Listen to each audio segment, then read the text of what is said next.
चलिए, आप सभी का स्वागत है ट्रिक्स बाई सरोज सर में। आज हम लोग एक नए सीरीज का आगाज कर रहे हैं, नए सीरीज का शुरुआत कर रहे हैं। वह है आधुनिक भारत। क्या है? आधुनिक भारत। और आधुनिक भारत आपको बारे में पता होना चाहिए कि कोई भी एग्जाम ले लीजिए आप, जहां इतिहास आता होगा तो इतिहास में आधुनिक भारत का बहुत बड़ा रोल प्ले होता है। मॉडर्न हिस्ट्री का बहुत बड़ा रोल प्ले होता है। अगर मान लीजिए कि इतिहास में 15 सवाल आता है तो 8 से 10 सवाल तो खाली आधुनिक भारत से होगा। अब बाकी का जो प्रश्न होगा 5-7 प्रश्न, वो प्राचीन इतिहास और मध्यकालीन इतिहास का होगा।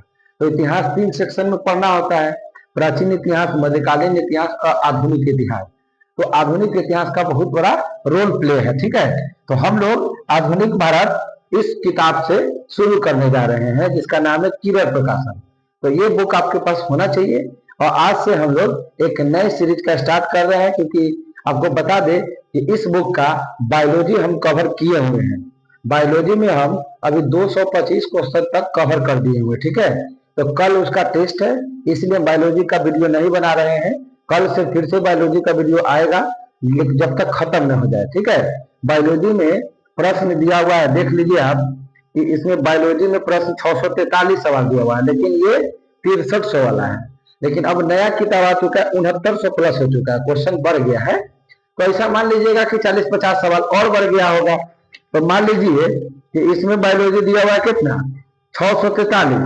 तो मान लीजिए 700 के आसपास बायोलॉजी का प्रश्न होगा, जिसमें से 225 प्रश्न हम करवा चुके हैं। कल से फिर से बायोलॉजी सेशन स्टार्ट हो जाएगा, 50-50 सवाल।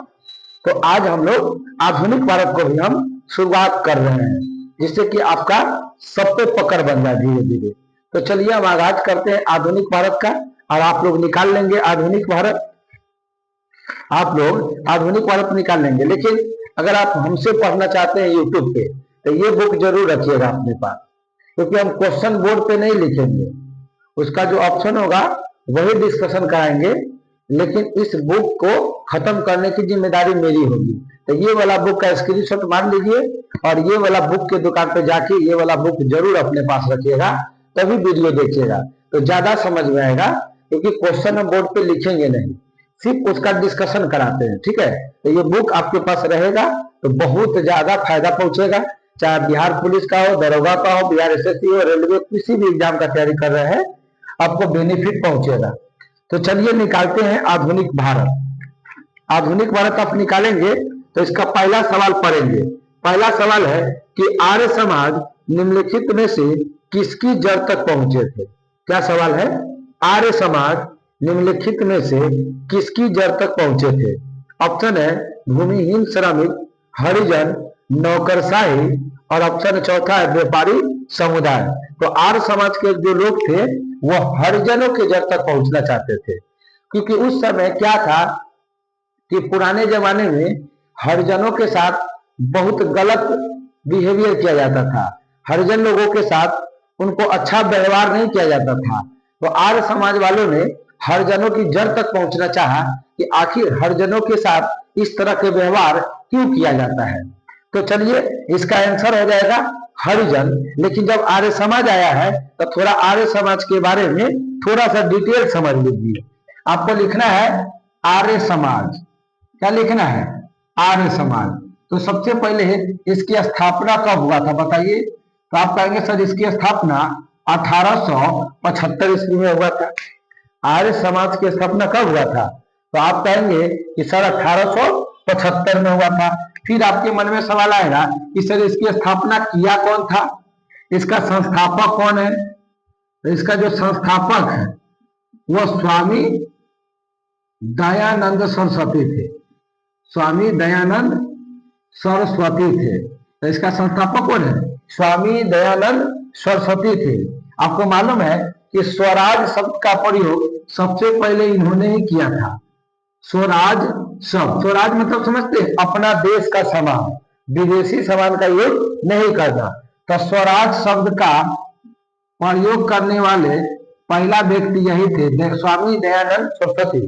तो स्वराज शब्द का प्रयोग करने वाले पहला व्यक्ति कौन थे? स्वामी दयानंद सरस्वती। तो ये भी आपको ध्यान में रखना पड़ेगा। फिर बोलते हैं इसे, स्वामी दयानंद सरस्वती को बोलते हैं भारत का मार्टिन लूथर किंग। भारत का मार्टिन, क्या बोलते हैं, भारत का मार्टिन लूथर किंग इसे कहते हैं। तो भारत का Martin Luther king Swami Dayanand Saraswati ji को ही कहा जाता है। तो आर्य समाज की स्थापना 1875 में हुआ। आर्य समाज की स्थापना करने वाले स्वामी दयानंद सरस्वती थे। आर्य समाज, ये स्वामी दयानंद सरस्वती स्वराज शब्द का प्रयोग करने वाले पहला व्यक्ति थे। भारत का मार्टिन लूथर किंग इसे ही कहा जाता है।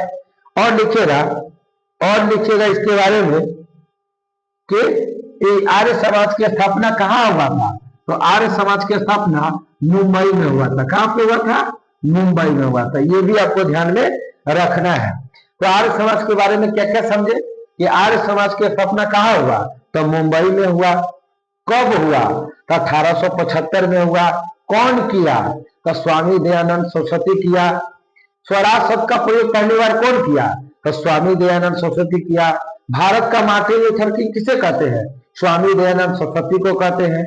आर्य समाज किसकी जड़ तक पहुंचना चाहते थे? तो हरिजनों की जड़ तक। किसके? हरिजनों की जड़ तक। हरिजन का है तो दलित, हरिजन का है तो दलित, और दलित का है तो एसटी कैटेगरी, अनुसूचित जाति वाला। अनुसूचित जाति होता है ना, उनके जड़ तक पहुंचना चाहते थे आर्य समाज। तो आर्य समाज की बात जब जब आएगा तो आपको इतना बात जरूर ध्यान में रखना है स्वामी दयानंद सरस्वती जी के बारे में। चलिए अगला प्रश्न पढ़ते हैं, 2 नंबर।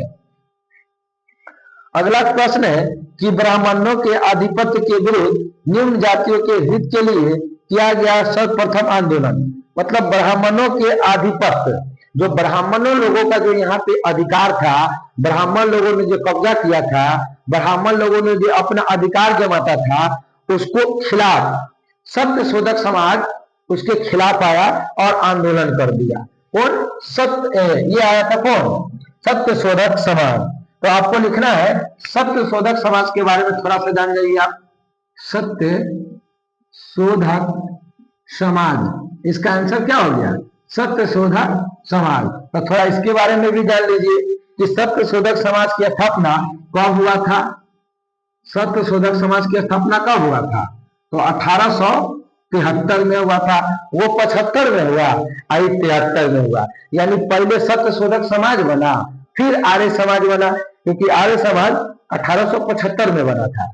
और ये कब बना? 1873 में बना। इसकी स्थापना कौन किया था? इसका संस्थापक कौन है? तो इसका संस्थापक हो जाएगा ज्योतिबा फुले। कौन फुले?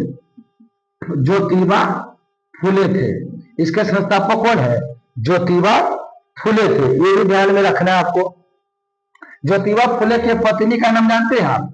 ज्योतिबा जो फुले थे, इसकी पत्नी का नाम, ज्योतिबा फुले के पत्नी का नाम जो था वो सावित्री बाई फुले था। सावित्री बाई फुले। तो इसकी पत्नी का नाम क्या है? सावित्री बाई फुले थे, जो कि पूरे भारत का पहला टीचर बना था। ये भारत की पहली महिला शिक्षिका बनी थी, टीचर बनी थी। ये पूरे भारत में पहला टीचर बनने वाली महिला कौन है?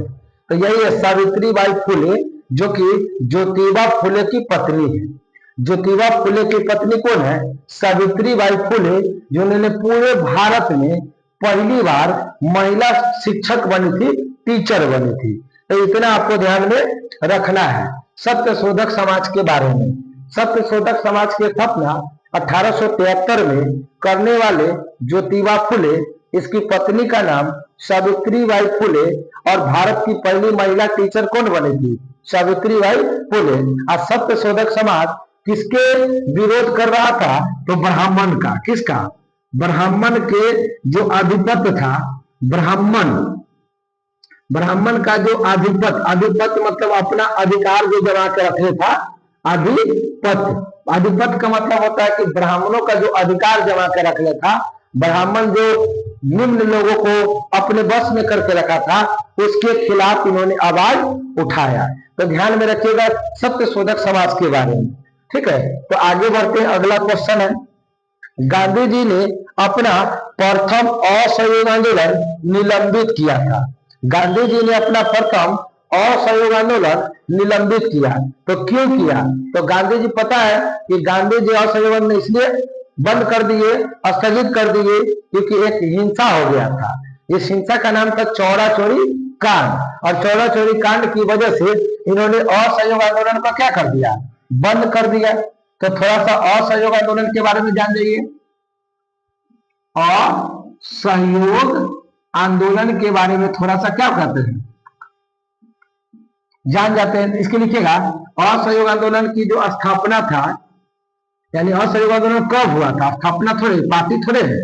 ये असहयोग आंदोलन कब हुआ? तो आप कहेंगे 1 अगस्त 1920 को। 1 अगस्त 1920 को कौन आंदोलन हुआ? तो असहयोग आंदोलन हुआ। करने वाले कौन थे? इसका नेतृत्व कौन कर रहा था? नेतृत्व कौन कर रहा था? तो नेतृत्व कर रहा था गांधी जी। कौन कर रहे थे? गांधी जी कर रहे थे। इसी 1 अगस्त को हमारे देश में एक लोग मर गए थे, जिसका नाम है बाल गंगाधर तिलक। बाल गंगाधर तिलक। तो 1 अगस्त 1920 को कौन मतलब मर गया था? तो बाल गंगाधर तिलक। ये भी ध्यान में रखना है। असहयोग आंदोलन स्थगित क्यों हो गया? क्योंकि चौड़ा चोरी कांड हो गया था। कौन कांड? चौड़ा चोरी कांड हो गया था। चौड़ा चोरी कांड हो गया था। कहां पे कांड हो गया था? तो गोरखपुर में। कहां पे? गोरखपुर में हो गया था। चौड़ा चोरी कांड कब हो गया था? तो 4 फरवरी को हो गया था। 4 फरवरी 1922 को। तो याद रखिएगा कि असहयोग आंदोलन कब शुरू हुआ? तो 1 अगस्त 1920 को शुरू हुआ। इसका नेतृत्व कौन कर रहा था? तो गांधी जी कर रहे थे। 1 अगस्त को कौन मरे हुए थे? तो बाल गंगाधर तिलक की क्या हुआ था? मृत्यु हुआ था। बाल गंगाधर तिलक की मृत्यु कौन किया था? तो वो यही किए थे। सॉरी, बाल गंगाधर तिलक की मृत्यु कब हुआ था? तो 1 अगस्त को हुआ था। चौड़ा चोरी कांड कब हुआ? तो 4 फरवरी 1922 को हुआ। कहां हुआ? तो गोरखपुर में हुआ। कहां हुआ? गोरखपुर। अब गोरखपुर कहां पड़ता है? तो उत्तर प्रदेश में पड़ता है। कहां पड़ता है? उत्तर प्रदेश में पड़ता है। इसी वजह से गांधी जी ने 12 फरवरी 1922 को असहयोग आंदोलन को क्या कर दिए? स्थगित कर दिए। स्थगित कर दिए। ये क्या कर दिए? स्थगित कर दिए। असहयोग आंदोलन को क्या कर दिए? स्थगित कर दिए। तो 12 फरवरी 1922 को असहयोग आंदोलन स्थगित हो गया। तो इस बात को ध्यान रखना है। असहयोग आंदोलन के बारे में कितना जानिएगा जानकारी? तो 1 अगस्त 1920 को क्या हुआ था? ये आंदोलन शुरू हुआ। नेतृत्व कब हुआ? तो गांधी जी कर रहे थे। 1 अगस्त को कौन मर गया था? तो बाल गंगाधर तिलक की मृत्यु हुआ था। इस दिन कौन सा कांड हो गया था? चौड़ा चोरी कांड। कहां पे? गोरखपुर, उत्तर प्रदेश में। कब हुआ था? तो 4 फरवरी 1922 को हुआ था। और स्थगित कब हुआ? तो 12 फरवरी 1922 को हुआ। तो इस बात को ध्यान में रखना है आपको। ठीक है, चलिए आगे नेक्स्ट क्वेश्चन। नेक्स्ट क्वेश्चन है, बैठिए, कुर्सी है वहां पे लगा। हाँ, ठीक है। तो अगला क्वेश्चन है 4 नंबर। तो 4 नंबर क्वेश्चन क्या है? इनकलाब जिंदाबाद बोला है। 4 नंबर क्या बोला? इनकलाब जिंदाबाद बोला है। ठीक है, तो आपको इनकलाब जिंदाबाद का नारा कौन दिया था? तो आप कहेंगे भगत सिंह दिया था। तो इनकलाब जो जिंदाबाद है उसका नारा कौन दिया था? बोलो। तो बोलेंगे भगत सिंह। कौन दिया था? भगत सिंह दिया था। तो इसके बारे में थोड़ा सा और जान लीजिए। हम बोलेंगे वेदों की ओर लौटो। वेदों की ओर लौटो। तो वेदों की ओर लौटो कौन बताया था? तो स्वामी दया, वेदों की ओर लौटो, स्वामी दयानंद सरस्वती बोले थे। कौन बोले थे? स्वामी दयानंद सरस्वती, वेदों की ओर लौटो। फिर बोले क्या, करो या मरो। करो या मरो का नारा कौन दिया था, तो वो दिए थे गांधी जी। कौन दिए थे, करो या मरो का नारा कौन दिया था, तो वो दिए थे गांधी जी। फिर बोला कि मारो फिरंगी को, मारो फिरंगी को, तो मारो फिरंगी को नारा कौन दिया था, तो वो दिए थे मंगल पांडे। कौन दिए थे, मंगल पांडे दिए थे।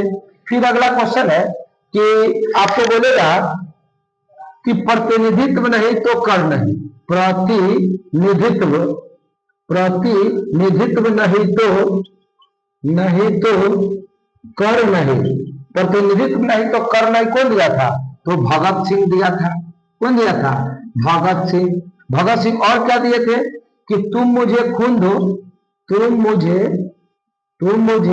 खून दो, हम तुम्हें क्या देंगे, आजादी देंगे। तो ये कौन बोला था, सुभाष चंद्र बोस। कौन बोला था, सुभाष चंद्र बोस।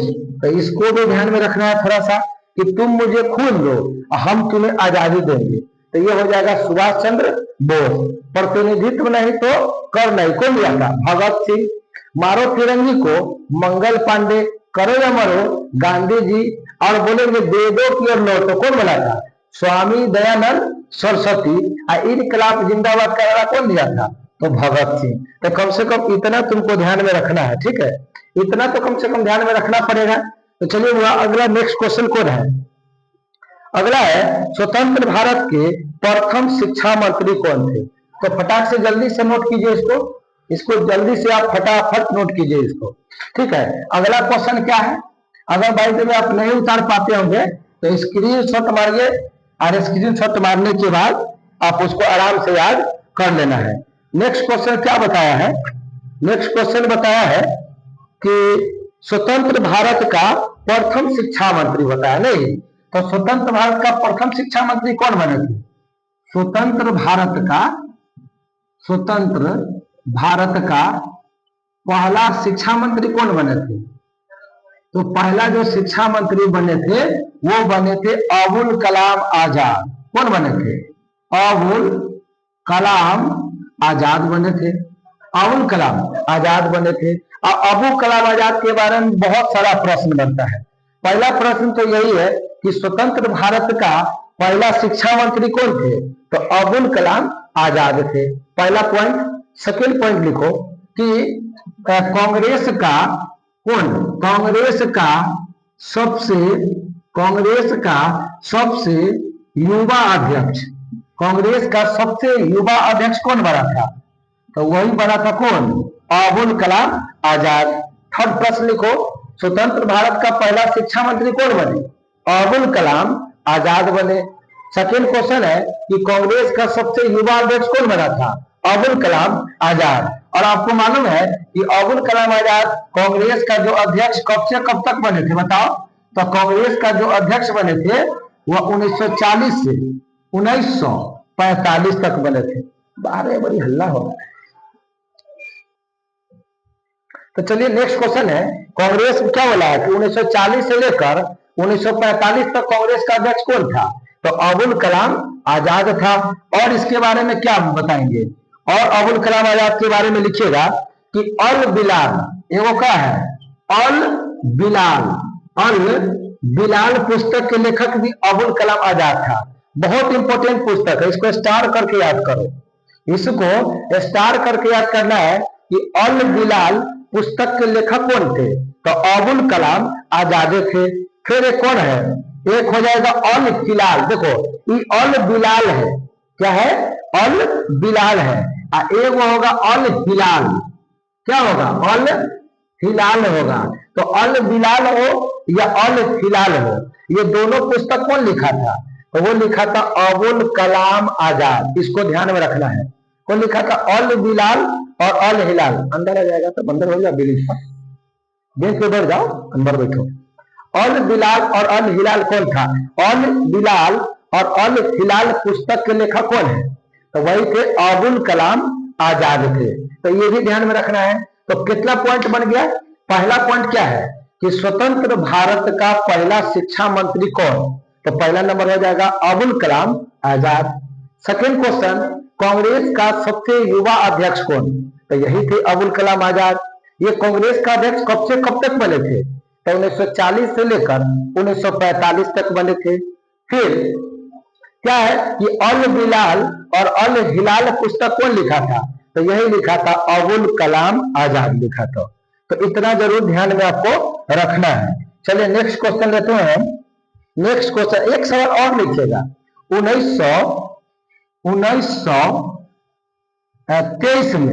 1923 में जब कांग्रेस का दिल्ली अधिवेशन हुआ था ना, दिल्ली अधिवेशन हुआ था, उस समय भी कांग्रेस का अध्यक्ष यही थे। 1900 दिल्ली में जब अधिवेशन हुआ था तो उस समय भी कांग्रेस का अध्यक्ष कौन थे? यही थे अबुल कलाम आजाद थे। तो ये भी ध्यान में रखना है आपको, अबुल कलाम आजाद। तो 1923 के दिल्ली अधिवेशन, ये बहुत इंपॉर्टेंट प्रश्न है। 1923 के दिल्ली अधिवेशन का भी अध्यक्ष कौन था? अबुल कलाम आजाद था। तो अबुल कलाम आजाद से कम इतना प्रश्न आपको ध्यान में रखना है। चलिए अगला प्रश्न क्या बोला है कि व्यापार के लिए भारत आने वाला पहला यूरोपियन कौन था? तो व्यापार के लिए भारत आने वाला, जो यूरोपियन की बात करेंगे तो भारत आने वाला पहला यूरोपियन कौन था? यूरोपियन कहे तो विदेशी। अरे भारत आने वाला यूरोपियन कौन था? तो यूरोपियन का मतलब जानते हैं? यूरोपियन का मतलब होता है विदेशी होता है। यूरोपियन का मतलब क्या होता है? यूरोपियन का जो मतलब होता है वो क्या होता है? विदेशी होता है। तो विदेशी में सबसे पहले कौन आया था अपने भारत में? तो सबसे पहले आया था आपका पुर्तगाली। कौन आया था? पुर्तगाली आया था। फिर सेकेंड कौन आया था? तो आप कहेंगे सर डच आया था। फिर तीसरा कौन आया था? यानी सबसे पहले पुर्तगाली आया, फिर कौन आया? डच आया। और डच कहाँ का आदमी था? तो वो था नीदरलैंड का। कहाँ का? नीदरलैंड का था। कहाँ का? नीदरलैंड। और नीदरलैंड को बोलते हैं हॉलैंड। क्या बोलते हैं? हॉलैंड बोलते हैं। तो ये भी ध्यान में रखना आपको कि सबसे पहले यूरोपियन यानी विदेशी कौन था जो भारत आया? तो वो था पुर्तगाली। सेकेंड कौन था? तो डच, वही नीदरलैंड, वही हॉलैंड। तो ये सब तीसरा कौन है? तो तीसरा हो जाएगा ब्रिटिश। कौन हो जाएगा? ब्रिटिश हो जाएगा। तो तीसरा कौन है? ब्रिटिश है। चौथा कौन है भाई? तो चौथा बोलेंगे डेनिश। चौथा कौन? डेनिश। अब पांचवा कौन है? तो वो हो जाएगा फ्रांसीसी। कौन हो जाएगा? फ्रांसीसी हो जाएगा। बोलिए पुर्तगाली जो था वो भारत कब आया? तो 1498 में आया। डच कब आया? तो डच आया 1595 में आया। ठीक है। ब्रिटिश कब आया? तो ये 1600 में आया। और डेनिश कब आया? तो 1616 में आया। अब फ्रांसीसी कब आया? तो 1664 में आया। तो इतना भी ध्यान में रखना है कि पुर्तगाली भारत कब आएगा? तो 1498 में आएगा। डच भारत कब आया? तो 1595 में आया। ब्रिटिश भारत कब आया? तो 1600 में आया। डेनिश कब आया? तो 1616 में आया। फ्रांसीसी कब आया? 1664 में आया। तो ये भी आपको ध्यान में रखना है। लेकिन आपको बोलेगा ये तो यूरोपियन का आने का क्रम हो गया, लेकिन आगे बोलेगा कि यूरोपियन कंपनी लगा देगा। क्या लगा देगा? कंपनी। तो यूरोपियन अगर कंपनी की बात करें, अगर यूरोपियन कंपनी की बात करें तो एक नंबर में आएगा पुर्तगाली। एक नंबर में कौन आएगा? पुर्तगाली आएगा। दो नंबर में कौन आएगा? तो दो नंबर में अब डच नहीं होगा, अब चला जाएगा कौन? ब्रिटिश। अब ब्रिटिश को बोलते हैं अंग्रेज। अब 3 नंबर में चल जाएगा कौन? डच। और 4 नंबर में कौन? तो वही चल जाएगा कौन? डेनिश। अब 5 नंबर में कौन? तो वही फ्रांसीसी। कौन चल जाएगा? फ्रांसीसी चल जाएगा। तो आप बोलेगा कि सर पुर्तगाली अपना कंपनी कब लगाया भारत में? तो 1498 में तो भारत आया और 1503 में अपना कंपनी लगाएगा। कब लगाएगा? 1503 में अपना कंपनी लगाएगा। लेकिन ब्रिटिश को कंपनी लगाएगा तो ये लगाएगा 1608 में। कब लगाएगा? अपना पहला फैक्ट्री कब खोलेगा? 1608 में। लेकिन पुर्तगाली अपना फैक्ट्री कब खोलेगा? 1503 में। और डच कहिया खोलेगा? तो 1602 में। 1602 में अपना फैक्ट्री खोलेगा। लेकिन डेनिश कब खोलेगा? तो डेनिश खोलेगा 1620 में खोलेगा, 1620 में। और फ्रांसीसी कब खोलेगा? तो 1668 में। तो ये कब क्या खोला? फैक्ट्री खोला है। क्या खोला है? फैक्ट्री। तो पुर्तगाली कब फैक्ट्री खोला? 1503 में। लेकिन ब्रिटिश फैक्ट्री कब खोला? 1608 में। ये डच कब खोला? 1602 में। और डेनिश कब खोला? तो 1620 में। और फ्रांसीसी कब खोला? तो 1668 में। तो इतना बात आपको ध्यान में रखना है कि यूरोपियन का आने का क्रम था ये वाला देश, और ये फैक्ट्री खोलने का क्रम था। तो ये जरूर में आपको ध्यान में रखना है।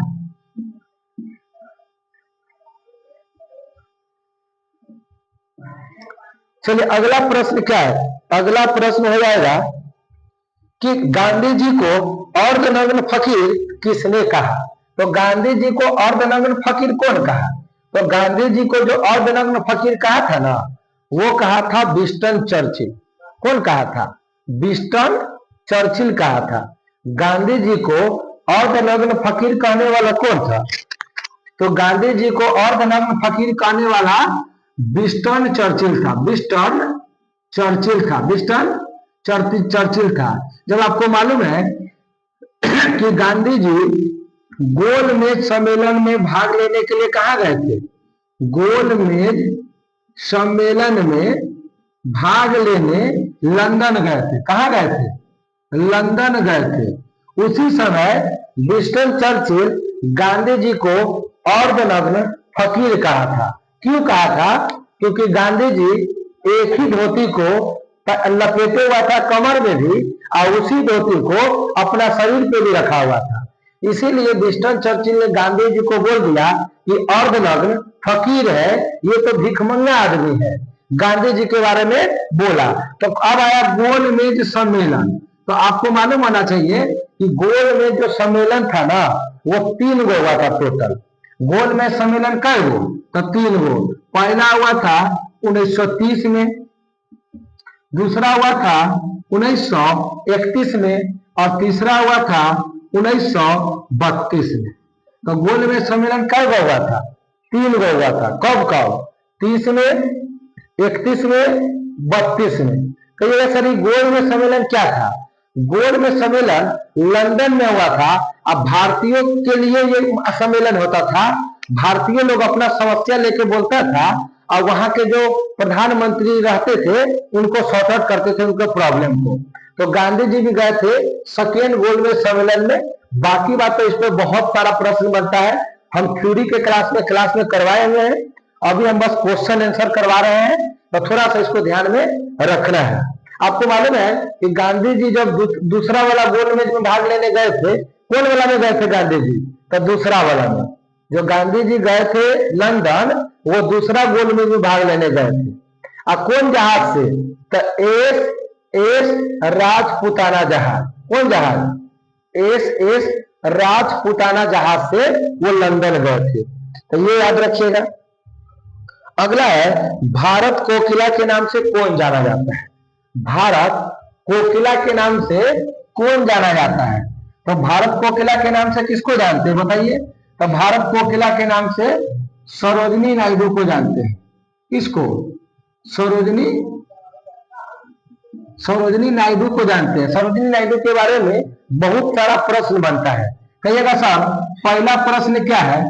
तो पहला तो प्रश्न यही है कि सरोजिनी नायडू को भारत कोकिला कहते हैं। किसको? भारत कोकिला बोलते हैं। किसको बोलते हैं भारत कोकिला? सरोजिनी नायडू को बोलते हैं। कहिएगा सर सेकेंड प्रश्न क्या बोलेगा?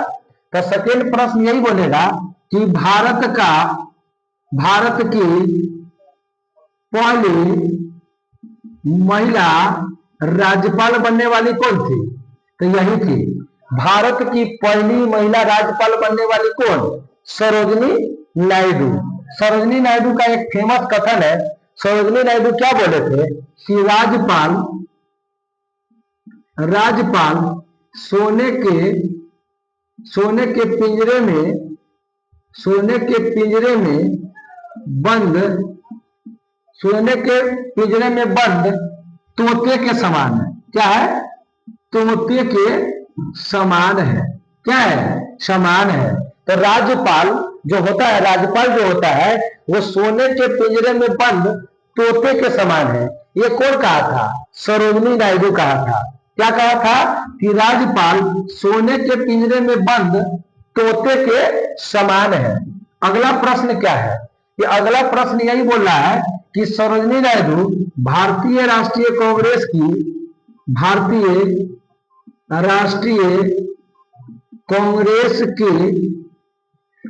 पहली महिला कांग्रेस अध्यक्ष थी। भारतीय राष्ट्रीय कांग्रेस की पहली महिला अध्यक्ष थी। क्या थी? पहली भारतीय महिला। लगा है? भारतीय राष्ट्रीय कांग्रेस की पहली भारतीय महिला। कौन महिला? भारतीय महिला अध्यक्ष थी। क्या थी? अध्यक्ष थी। तो भारत की पहली महिला कांग्रेस अध्यक्ष बनने वाली सरोजिनी नायडू थी। ये कांग्रेस का जो अध्यक्ष थी ये कब थी? तो 1925 में थी। कब थी? 1925 में। कहां पे थी? तो कानपुर में बैठक हुआ था। कौन अधिवेशन? तो कानपुर अधिवेशन हुआ था, उसी का ये अध्यक्ष थी। तो भारत की पहली भारतीय महिला कांग्रेस अध्यक्ष सरोजिनी नायडू थी। तो इतना सरोजिनी नायडू के बारे में आपको याद रखना है। उसके बाद अगर कभी भविष्य में बोले कि भारत कोकिला के नाम से किसे, तो सरोजिनी नायडू को। लेकिन कभी कभी पूछ देता है एग्जाम में कि सर स्वर कोकिला के नाम से किसे जानते हैं? भारत कोकिला के नाम से तो सरोजिनी नायडू को जानते हैं। भारत कोकिला के नाम से तो सरोजिनी नायडू को जानते हैं। तो स्वर कोकिला के नाम से किसे जानते हैं? तो वो थे लता मंगेशकर। कौन मंगेशकर? लता मंगेशकर। कौन थे? लता मंगेशकर थे। तो स्वर कोकिला के नाम से लता मंगेशकर को जानते हैं, लेकिन भारत कोकिला के नाम से सरोजिनी नायडू के नाम से जानते हैं। सरोजिनी नायडू भारत की पहली महिला राज्यपाल थी। राज्यपाल सोने के पिंजरे में बंद तोते के समान है, ये कथन कहने वाली कौन? तो सरोजिनी नायडू। सरोजिनी नायडू भारतीय राष्ट्रीय कांग्रेस की पहली भारतीय महिला अध्यक्ष थी, जो कि 1925 के कानपुर अधिवेशन में बनी हुई थी। तो इसको भी याद रखना है। तो भारत कोकिला के नाम से सरोजिनी नायडू को जानते हैं। अगला सवाल है कि कानपुर में 1857 के क्रांति का नेता कौन था? तो कानपुर से कौन था? नाना साहब। कानपुर से कौन था बताइए? 1857 की क्रांति है। क्या है? 1857 की क्रांति। इसी को बोलते हैं सिपाही विद्रोह। कौन विद्रोह? सिपाही विद्रोह कहते हैं। 1857 की क्रांति को क्या बोलते हैं? सिपाही विद्रोह कहते हैं। 1857 की क्रांति की जो शुरुआत है वो कब हुआ था? तो 10 मई 1857 को हुआ था। कहां से हुआ था? तो वो हुआ था मेरठ से। कहां से? मेरठ से हुआ था। आपसे सवाल क्या पूछा है कि 1857 की क्रांति में कानपुर से कौन था? कौन था? कानपुर से। तो कानपुर से जो था ना वो थे नाना साहब। कौन थे? नाना साहब थे। और नाना साहब का जो मूल नाम है उसे धोदू पंत कहते हैं। कौन पंत? धोदू पंत के नाम से जानते हैं। नाना साहब को धोदू पंत के नाम से जानते हैं।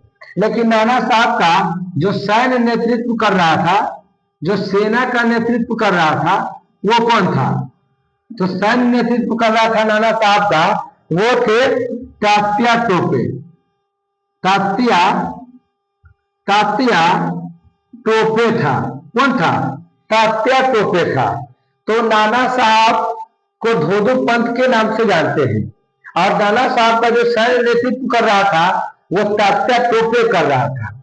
और तात्या टोपे का जो मूल नाम है उसका नाम क्या है? रामचंद्र पांडुरंग। रामचंद्र पांडुरंग। कौन रंग? रामचंद्र पांडुरंग के नाम से जानते हैं। किसको? तात्या टोपे को। तो कानपुर से कौन था? नाना साहब था।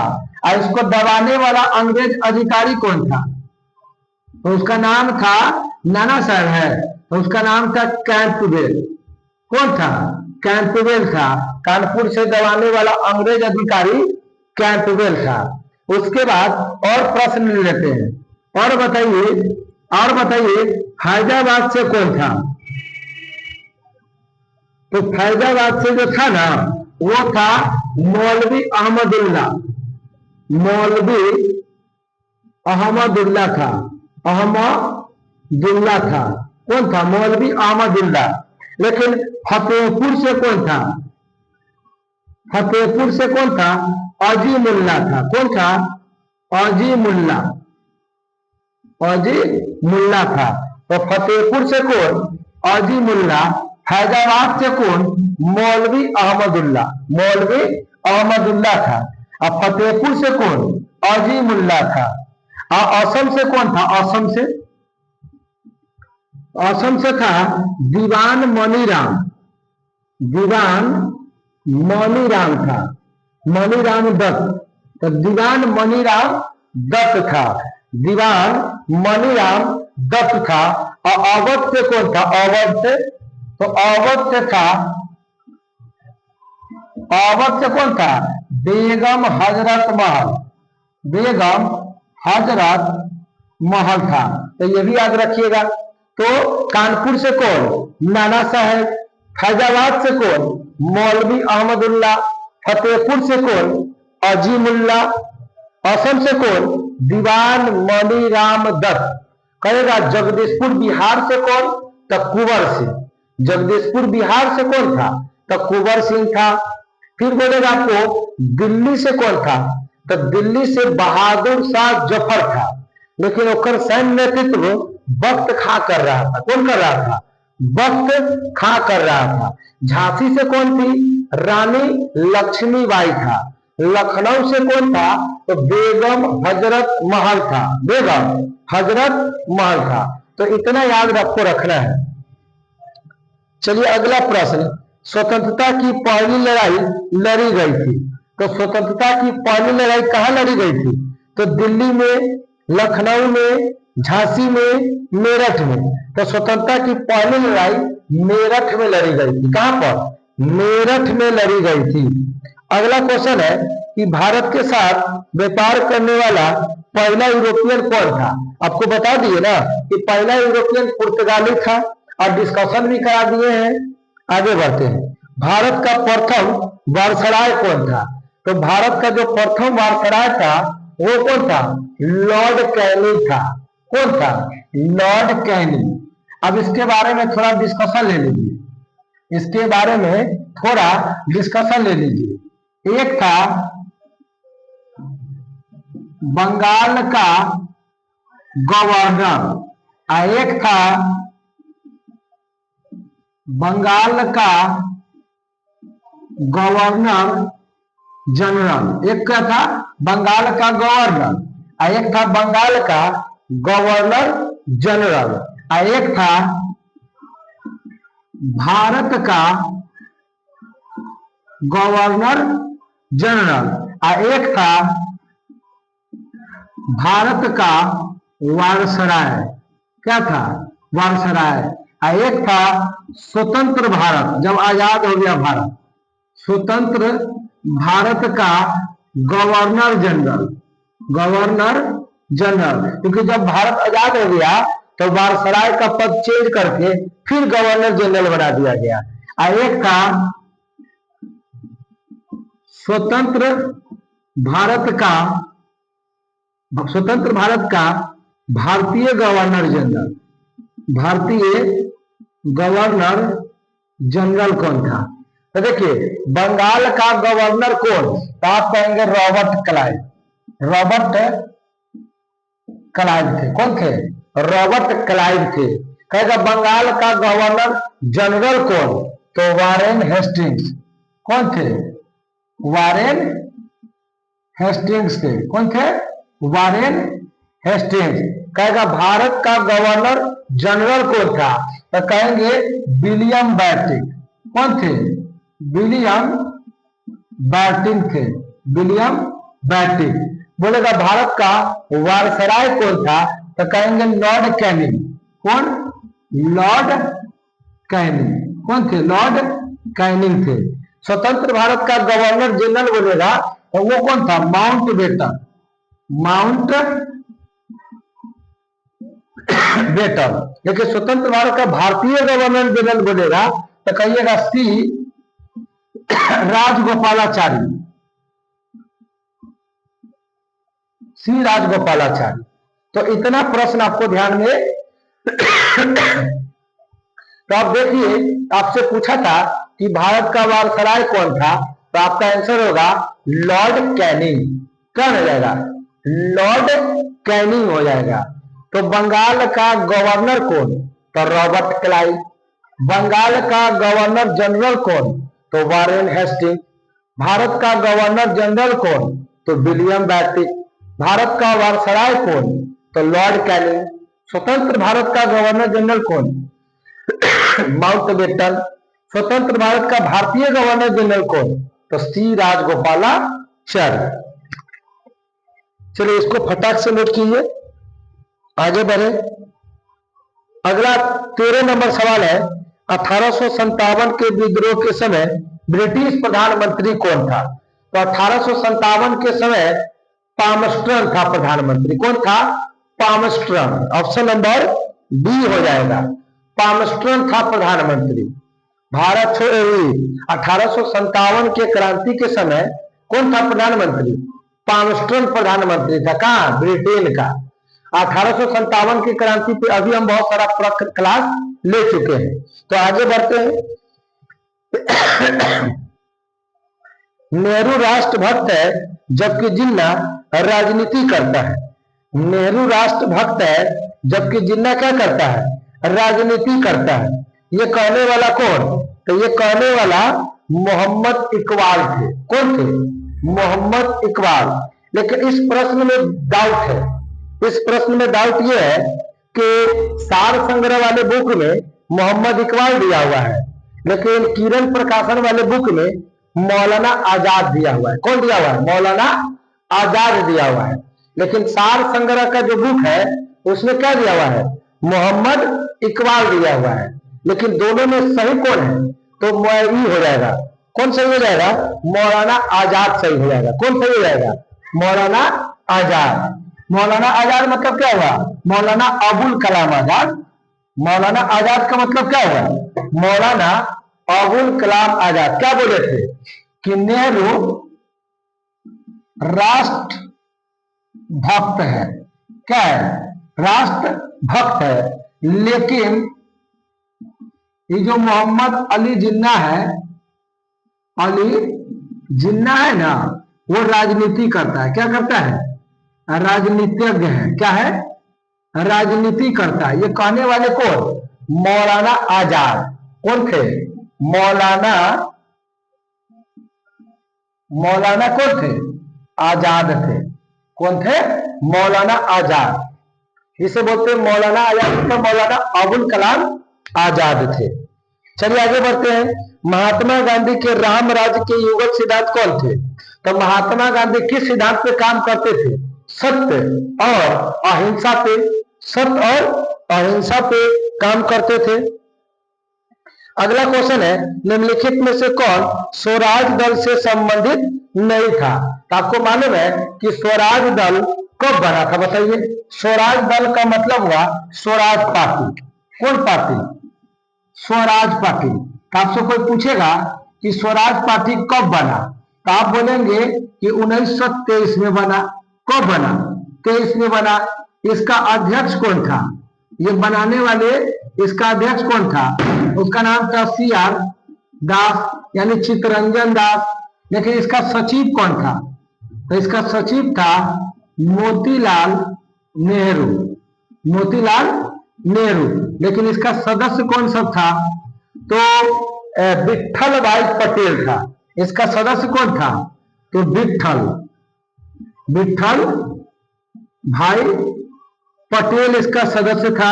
सी राजगोपालाचारी भी इसका सदस्य था। सी राजगोपालाचारी भी इसका सदस्य था, लेकिन आयंगर इसका सदस्य नहीं था। देखिए इसका एक और आंसर देख लेते हैं। 16 नंबर प्रश्न का आंसर एक बार देखिए आप।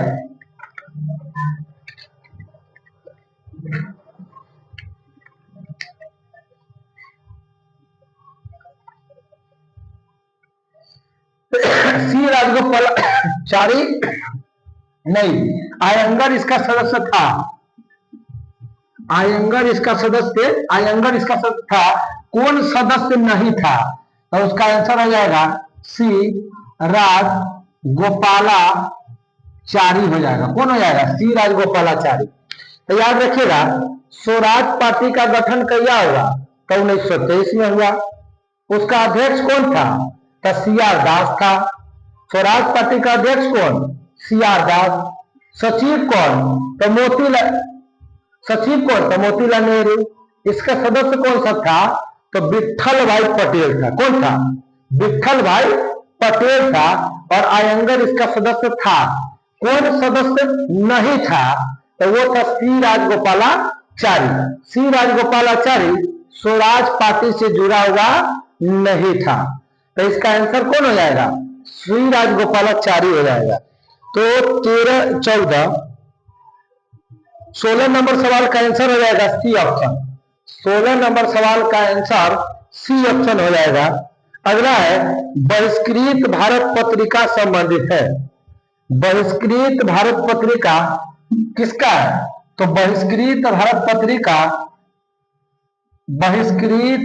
पत्रिका किसका है बताइए? बहिष्कृत भारत पत्रिका के जनक कौन है बताइए? तो वो हो जाएगा B.R. अम्बेडकर। बाबा साहेब भीमराव अम्बेडकर। अम्बेडकर के बारे में जान जाइए कि इनका जन्म कब हुआ था बताइए? तो इनका जन्म हुआ था 14 अप्रैल 1891 में। इनका जन्म कब हुआ? 1891 में हुआ। जन्म कहाँ हुआ था बताइए? तो मध्य प्रदेश में। अरे बाबा साहेब अम्बेडकर जी का जन्म कहाँ हुआ था? तो मध्य प्रदेश में हुआ था। मध्य प्रदेश में इनका जन्म हुआ था। इनका बहुत सारा पत्रिका है, जैसे मूकनायक पत्रिका के लेखक कौन है? मूकनायक। कौन नायक? मूकनायक। तो मूकनायक जो पत्रिका है उसका भी जनक कौन है? अम्बेडकर साहब है। लेकिन बहिष्कृत भारत पत्रिका के जनक कौन है? तो वो भी अम्बेडकर साहब है। एक और इनको बोला जाता है, एक और पत्रिका एक कास्ट, ये लिखिएगा एनिहिलेशन ए कास्ट। पुस्तक का नाम है एनिहिलेशन ए कास्ट। मतलब इसका हिंदी होता है जातियों का अंत। एक हिंदी क्या होगा? जातियों का, इसका हिंदी क्या होगा? जातियों का अंत। इंग्लिश में बोलते हैं एनिहिलेशन ए कास्ट। कास्ट माने जाति होता है, CST कास्ट माने जाति। तो जातियों का अंत पुस्तक लिखे हुए हैं। जातियों का अंत पुस्तक का लेखक अम्बेडकर साहब। मूकनायक पत्रिका अम्बेडकर साहब। बहिष्कृत भारत पत्रिका अम्बेडकर साहब। तो याद रखिएगा। अम्बेडकर साहब के बारे में एक और बात जानिएगा, इसे संविधान का शिल्पकार कहते हैं। संविधान का शिल्पकार कहते हैं इसको। बताइए संविधान का शिल्पकार किसे कहते हैं? तो संविधान का जो शिल्पकार है वो अम्बेडकर साहब को ही कहते हैं। भारत रत्न अवार्ड अम्बेडकर साहब को भारत रत्न भी मिल चुका है। भारत रत्न कब मिला बताइए, इसका भारत रत्न कब मिला? तो 1990 में मिला।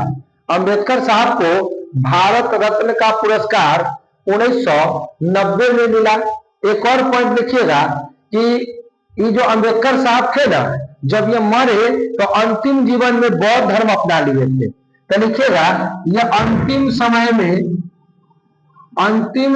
में बौद्ध धर्म अपना लिया था। कौन अपना? बौद्ध धर्म अपना लिए थे। तो गांधी अंबेडकर साहब जब अंतिम समय था उनका, जब मरने का टाइम आया था उनको, तो अंबेडकर साहब कौन धर्म अपना लिए थे? बौद्ध धर्म अपना लिए थे। तो परीक्षा में आता है कि कौन अंतिम समय, अपने जीवन के अंतिम समय में बौद्ध धर्म को अपना लिया, तो वो थे कि अंबेडकर साहब थे। तो अंबेडकर साहब के बारे में कितना बात जाने कि अंबेडकर साहब बहिष्कृत भारत पत्रिका लिखे, मुख्य नायक पत्रिका लिखे, एनिहिलेशन ए कास्ट, जातियों का अंत नामक पुस्तक लिखे। इनका जन्म 1891 14 अप्रैल 1891 को मध्य प्रदेश के मऊ जिला में हुआ था। महू जिला में मध्य प्रदेश के महू जिला में इनका जन्म हुआ था। उसके बाद इनको संविधान का शिल्पकार कहते हैं। इनको भारत रत्न का अवार्ड भी मिला हुआ 1990 में। अंतिम समय में बौद्ध धर्म अपना लिए थे। तो चलिए उनके बारे में हो गया। अगला है हिंदुस्तान सोशलिस्ट रिपब्लिक एसोसिएशन। इसका मतलब होता है HSRA। क्या होता है? HSRA होता है हिंदुस्तान सोशलिस्ट। क्या लिखा है? हिंदुस्तान। तो हिंदुस्तान सोशलिस्ट क्या होता है? Hindustan socialist Republic association. Republic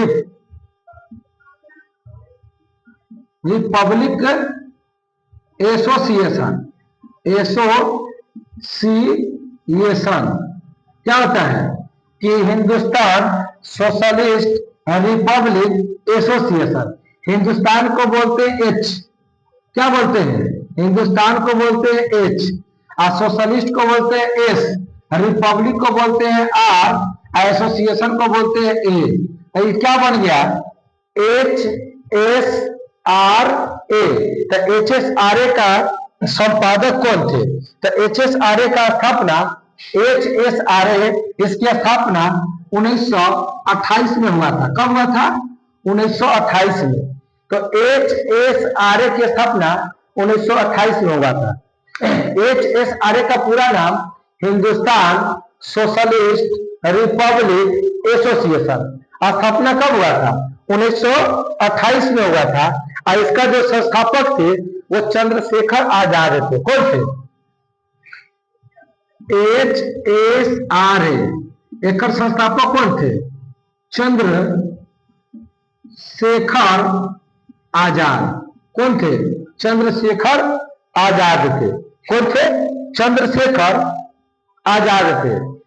एक होता है HRA, एस हट जाएगा और खाली बनेगा HRA, Hindustan Republic association. Socialist हट जाएगा तो खाली बचेगा HRA। तो इसका संस्थापना करने वाले कौन थे? तो इसका संस्थापना है सचिंद्र नाथ। कौन नाथ? सचिंद्र नाथ। तो सचिंद्र नाथ सान्याल थे। तो सचिंद्र नाथ सान्याल थे। तो ये भी आपको ध्यान में रखना है, सचिंद्र नाथ सान्याल। आपसे परीक्षा में पूछता हुआ कि HRA पहले HRA था, बाद में HSRA बना। पहले HRA था, बाद में क्या लग गया? HSRA। तो इसका मतलब क्या जुड़ गया आप बताइए तो? HRA पहले से था, अब जुड़ गया HSRA। तो अब जुड़ क्या गया? तो आप कहिएगा सर S जुड़ गया। तो S का मतलब क्या है? सोशलिस्ट। तो आपसे सवाल आता है कि जो सोशलिस्ट शब्द है, ये जो सोशलिस्ट शब्द है, ये कौन जुड़वाया था बताइए। ये जुड़वाने वाले थे भगत सिंह। कौन थे? भगत सिंह जुड़वाए थे। उन्हीं के विचार पे एचआरए में एस को जोड़ा गया। कौन था? भगत सिंह थे। तो ये भी आपको ध्यान में रखना है।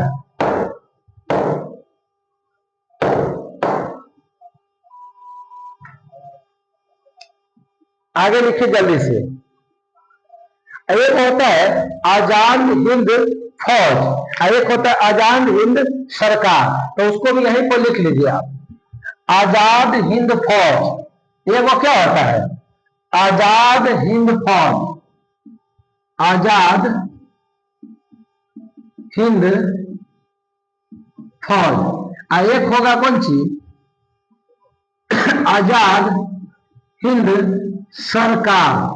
एक होगा आजाद हिंद फौज, एक होगा आजाद हिंद सरकार। तो आजाद हिंद फौज की स्थापना रास बिहारी बोस किया हुआ था। कौन? रास बिहारी बोस। किताब में लिखा हुआ है सुभाष चंद्र बोस, तो गलत आंसर दिया हुआ है, आप उसको सुधार लीजिएगा। आजाद हिंद फौज की स्थापना करने वाले रास बिहारी बोस थे, न कि सुभाष चंद्र बोस थे। आंसर क्या दिया हुआ है किताब में? आजाद हिंद फौज का आंसर दिया हुआ है सुभाष चंद्र बोस, जो कि गलत है। आजाद हिंद फौज की स्थापना कौन किया था?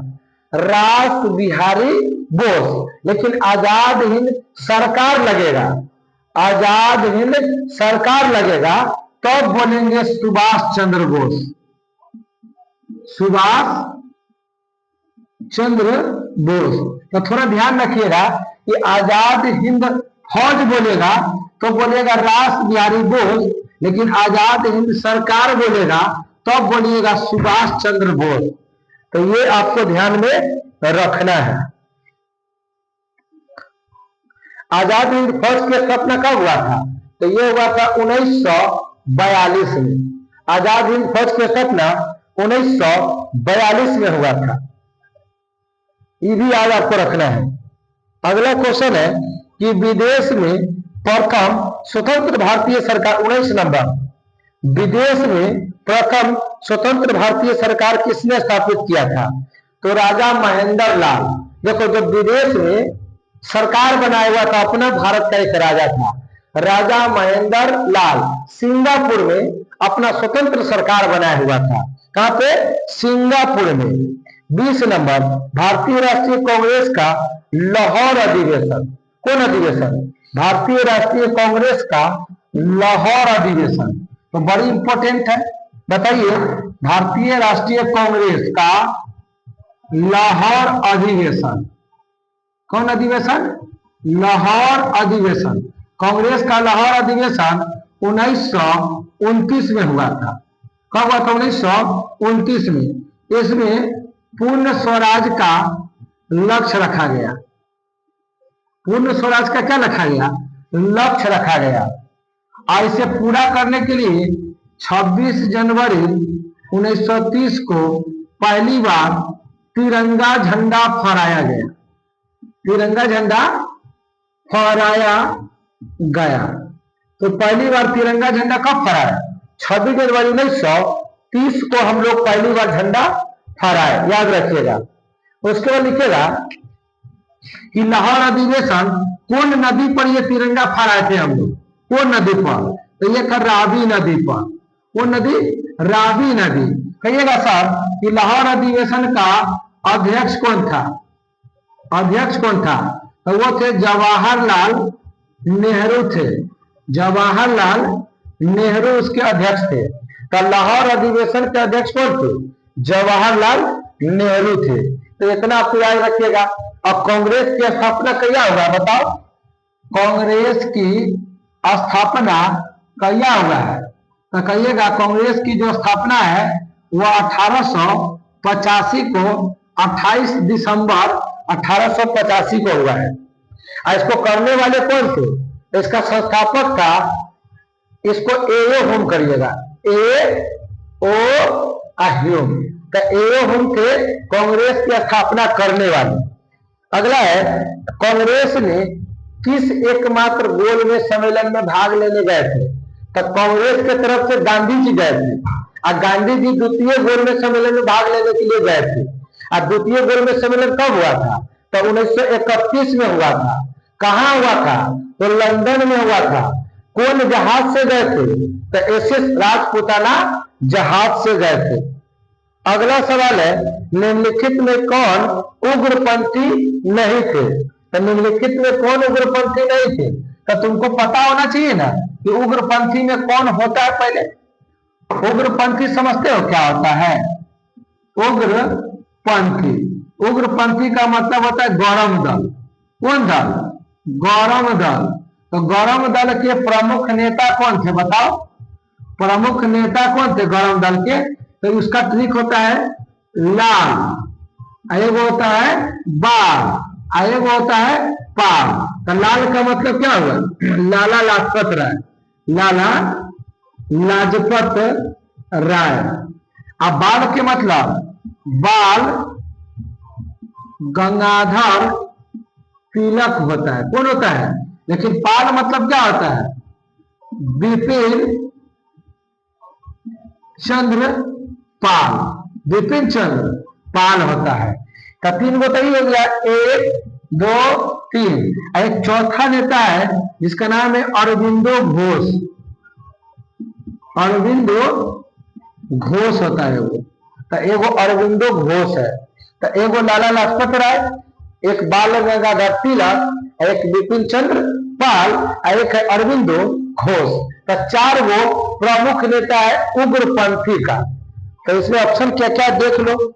क्या बोला? उग्रपंथी नहीं है। तो ऑप्शन है बाल गंगाधर तिलक। तो बाल गंगाधर तिलक तो उग्रपंथी है, लेकिन बोला है नहीं है, तो ये तो नहीं होगा।